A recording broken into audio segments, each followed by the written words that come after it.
Where in the world are you watching from? Drop your country in the comments.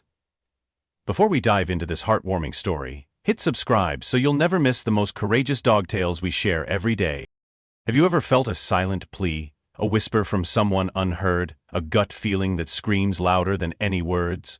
What if that feeling came from a hero with 4 legs and it uncovered a darkness no one else could see?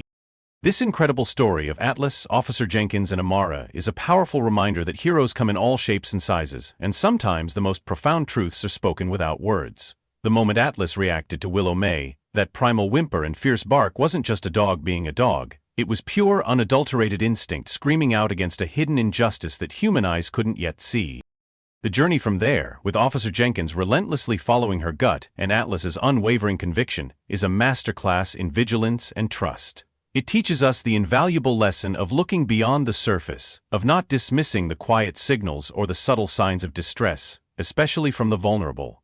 Amara's transformation from a silenced victim to a powerful voice is nothing short of miraculous, fueled by the love and unwavering protection of Atlas. This tale profoundly touches on the resilience of the human spirit, the fight for justice, and the deep, often mystical bond between humans and animals. It's a call to action for all of us, to listen more intently, to trust our instincts, and to be the voice for those who cannot speak for themselves. Atlas didn't just save a life, he ignited a movement of courage and hope. Let's get started. The Freedom Trail Elementary Auditorium buzzed with the excited chatter of children, a familiar symphony of innocence. Sunlight streamed through tall windows, illuminating dust motes dancing in the warmth. It was Community Heroes Day, a highlight for every student, a chance to meet the men and women who kept their new havens safe. Officer Ava Jenkins, a seasoned canine handler with a decade on the force, stood tall and commanding, her uniform crisp. Beside her, Atlas, a magnificent black Labrador, was a picture of calm, his powerful frame exuding a quiet confidence. His usually wise, observant eyes surveyed the smiling faces, patiently awaiting his cue. But then, it happened. Not a bark of excitement, not a playful yip, it was a low, guttural whimper that seemed to tear through the joyous noise, followed by an aggressive, sustained bark that echoed through the hall, silencing every child. Atlas lunged, straining against his leash with desperate force. He wasn't targeting the decoy in a demonstration. His entire being was fixed on a frail, withdrawn 8-year-old girl, Willow May, in a worn wheelchair, and her stern-faced guardian, Aunt Bethany Croft. Ava felt a chill crawl up her spine. Atlas had never reacted this way, never without a clear, present threat. Bethany immediately turned aggressive, not just defensive. She pulled Willow May back sharply, shielding the child with her own body, her face contorted in a sneer directed at Ava. In that tense moment, as Bethany adjusted Willow May's chair, Ava saw it. A quick, deliberate stomp of Aunt Bethany's foot, landing squarely on Willow May's foot under the wheel. A tiny, almost imperceptible whimper escaped the child, swiftly stifled. Only Atlas seemed to truly register it, his eyes blazing. The awkward silence was broken by Aunt Bethany's indignant protests. "Your dog is out of control, officer. He's scaring my poor sick niece," she spat, her voice laced with outrage. Most adults quickly dismissed it, murmuring about just a dog being a dog. But for Ava, her 10 years on the force, especially working in communities where silent struggles often went unnoticed, had taught her to trust the whispers, especially those from her most trusted partner. Ava's gaze locked onto Willow May's face. For a fleeting second she saw pure terror in the child's eyes, quickly masked by a practiced, unsettling blankness. This wasn't just a startled reaction, it was a deeply ingrained defense. Ava remembered an old case, where Atlas's inexplicable fixation on an empty locker led them to a hidden stash of stolen goods, saving a pawn shop owner from ruin. Atlas's instincts were rarely wrong. Later that day, Ava received a stern call from the principal, expressing concern about the school's image and gently suggesting Ava control her dog better. The pressure mounted, but it only solidified Ava's resolve. That night, Atlas was restless. He paced the living room, whining softly, then lay by the door, occasionally letting out a long, mournful bark, directed not at anything visible, but at something unseen, something deeply wrong. His actions screamed what Willow May could not. The silence of the night was filled with Atlas's unspoken plea. Driven by Atlas's unwavering conviction, Officer Jenkins embarked on her unofficial investigation. This wasn't merely a police procedure, it was a personal quest, fueled by empathy and a deep-seated belief in listening to the unheard. She began by digging into public records, a meticulous, often tedious process. What she found sent a cold shiver down her spine. Bethany Croft had a disturbing history not just of frequent moves between states, but of systematically changing her name almost a dozen times. Each new identity mysteriously coincided with the appearance of a new sick child under her care, always followed by a surge in medical and disability benefit claims. It was a pattern, clear and horrifying, suggesting an exploitation of the very systems meant to protect. The most chilling discovery was an old police report from Kansas, detailing the mysterious disappearance of a child Bethany had briefly fostered. The case had been closed due to lack of clear evidence, a haunting echo of the systemic vulnerabilities that allowed such predators to operate. It painted a picture of a cunning individual, adept at exploiting legal loopholes and flying under the radar. Just as the pieces began to click, Ava received a hesitant, cryptic call from Ms. Anya Sharma, the soft-spoken art teacher at Freedom Trail Elementary. Ms. Sharma confessed she had been deeply troubled by Willow May's recent artwork. She described a recurring, haunting motif: stick figures trapped behind bars, but, crucially, always with a tiny obscured figure resembling a black Labrador, with a distinctive white chest blaze, Atlas, peering in, trying to break through. Ms. Sharma had reported her concerns to the principal and a busy, dismissive school counselor, but they had brushed it off as an overactive imagination. Ava immediately arranged to visit Ms. Sharma. In the quiet art room, Ms. Sharma carefully laid out Willow May's drawings. As Ava examined them, Atlas, who had been calmly sitting by her side, suddenly became intensely alert. He moved towards a specific drawing, a chilling piece depicting the trapped girl. He sniffed it intently, then let out a low growl as his nose touched the image of the Labrador, biting an invisible chain. It was a profound moment. Atlas was confirming Willow May's secret cries for help, understanding the child had seen him as her only hope for release. One drawing was particularly haunting. It showed a girl in a dark, confined space. In the corner, almost invisible, were the words scrawled repeatedly in fading crayon: "Help me. She lies. Don't forget Lena." Lena. A name that ignited a new, horrifying realization for Ava. This wasn't just abuse, it was a stolen identity. The game had just changed. Armed with this undeniable evidence, Ava knew she had to act fast. She and Atlas approached Aunt Bethany's dilapidated home in East Haven under the pretense of a routine welfare check. The air was thick with tension as Ava spoke to Bethany on the porch, a superficial conversation filled with pleasantries. Suddenly, Atlas, with a feigned burst of playful energy, accidentally slipped past Bethany and bounded into the dimly lit house. Bethany shrieked, frantic, trying to block Atlas, but the powerful Labrador had already made a beeline for a dark, boarded-up room. As Bethany frantically tried to push Ava out the door, screaming about police harassment, Ava saw it. Willow May, pale and weak, was briefly visible in the doorway of the darkened room, straining to weakly wave her hand, a desperate signal. In the chaos, as Bethany shoved Ava back, Willow May, with a burst of desperate strength, hurled a small marble. It landed at Ava's feet. Inside, tightly coiled, was a tiny piece of paper with shaky, childish handwriting. Drugged. Can't speak. Mom is Lena. She will kill me. Help! The stakes had never been higher. Every second counted. The pre-dawn mist hung thick and heavy over East Haven as Officer Jenkins and her team prepared. Fueled by Amara's desperate plea and the horrifying confirmation of Bethany's calculated cruelty, Ava had secured an emergency warrant. The tactical unit moved in swiftly, their figures almost swallowed by the gloom. The air crackled with a silent, urgent energy. They breached the door. The immediate wave of stench, rotting food, stale air, and something acridly clinical, hit Ava like a physical blow. The house was a labyrinth of clutter and neglect. Then, a chilling twist. Just as they entered, the lights flickered and died. Bethany had deliberately cut the power, plunging the house into absolute darkness. In the ensuing chaos, Bethany, cunning and desperate, made a break for a hidden escape route she had prepared, a small, disguised door at the back of the house. But she hadn't accounted for Atlas. In the inky blackness, the Labrador's senses were amplified.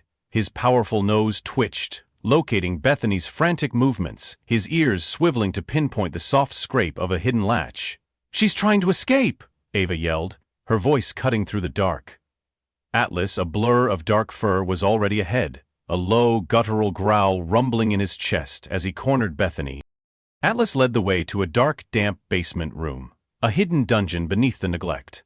There, on a soiled mattress, lay Amara, her tiny limbs loosely restrained, her face ghostly pale and utterly drained. When the tactical lights illuminated the scene, Bethany began to shriek, a chilling, unhinged sound, trying to physically block the medics.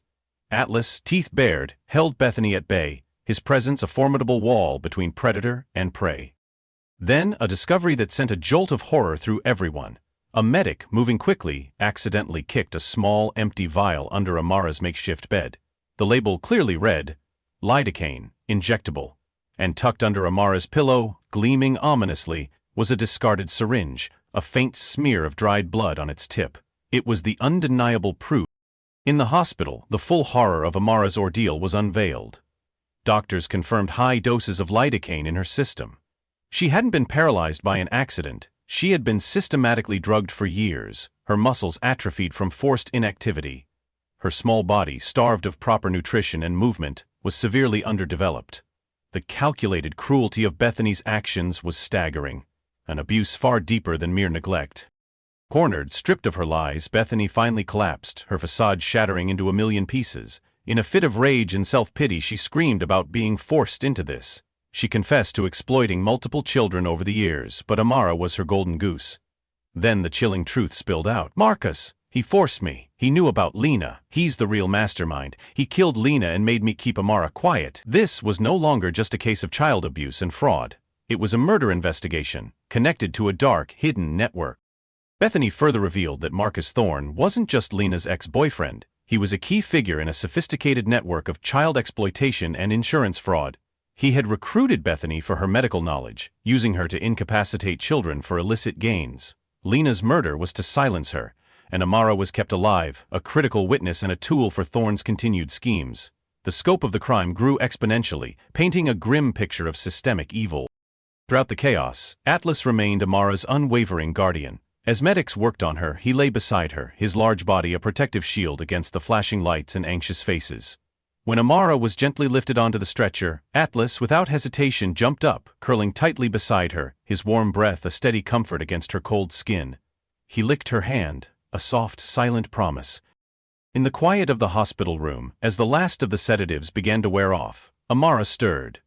A weak flicker of movement in her fingers, then her toes, and then a small, raw whisper, barely audible. "Mama." Atlas. It was her first true vocalization in years. With all her strength, Amara weakly reached out, searching for Atlas. When the big Labrador gently placed his head on the bed, Amara's tiny fingers brushed his fur, and a single tear, heavy with unshed trauma, rolled down her pale cheek. The journey of healing had just begun, driven by a bond forged in the darkest of times. Amara's path to recovery was a testament to the sheer resilience of the human spirit, yet it was agonizingly slow and arduous. Physical therapy sessions were grueling, each movement a battle against years of atrophy. But through it all, Atlas was her unwavering shadow, her silent anchor. In those moments of despair, when Amara's tiny legs trembled and refused to obey, Atlas would gently nudge her foot with his nose, or lay his massive head on her thigh, a quiet encouragement that often worked better than any spoken word. Evenings were often punctuated by Amara's cries from nightmares, replaying the trauma. Atlas would be there instantly, a warm, furry weight beside her, his low growls and gentle licks a silent lullaby against the echoes of her past.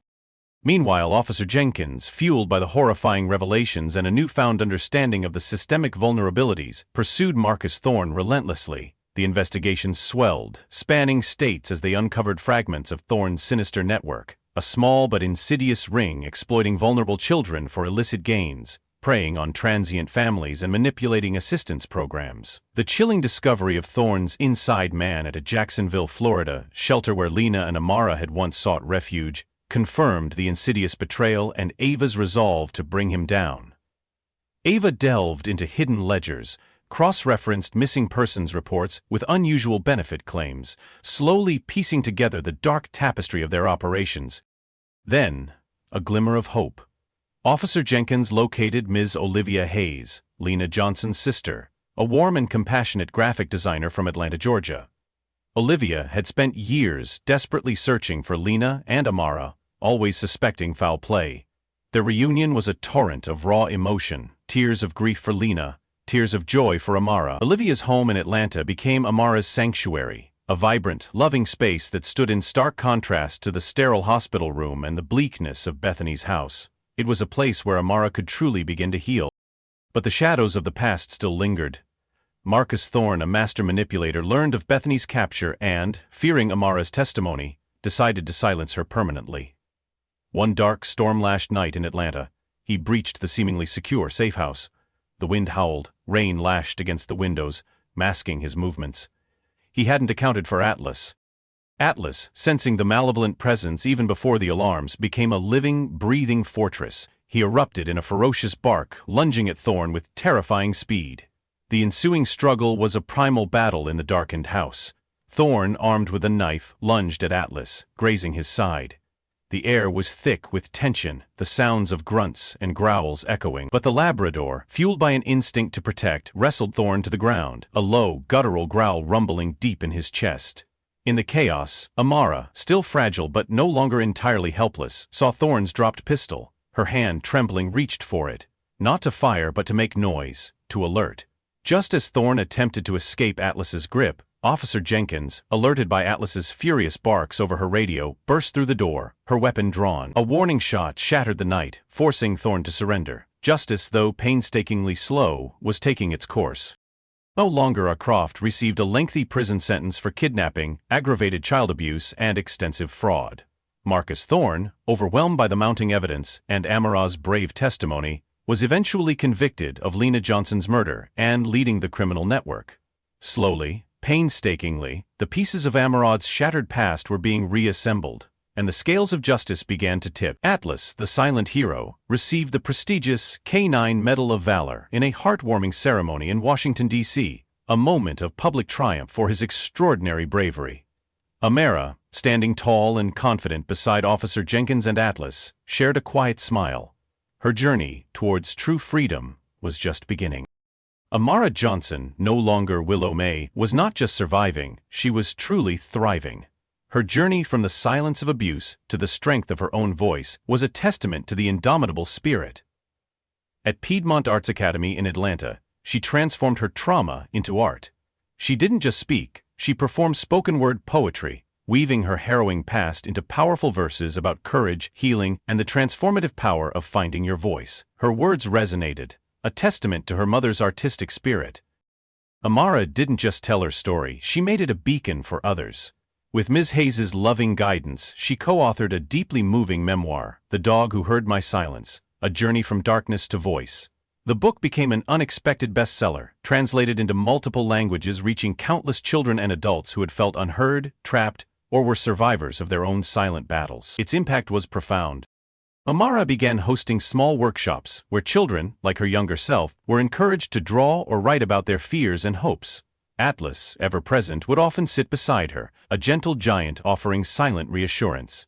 He was a living symbol of listening and safety.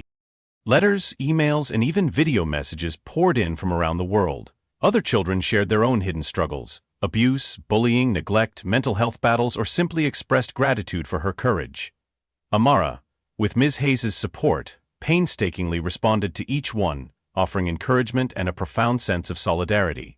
One particularly poignant letter came from a teenage girl in another state, who had been silently enduring abuse from her stepfather. After reading Amara's book and seeing Atlas's unwavering bravery, she found the strength to reach out to a local support organization, beginning her own path to healing. "You showed me I wasn't alone," she wrote.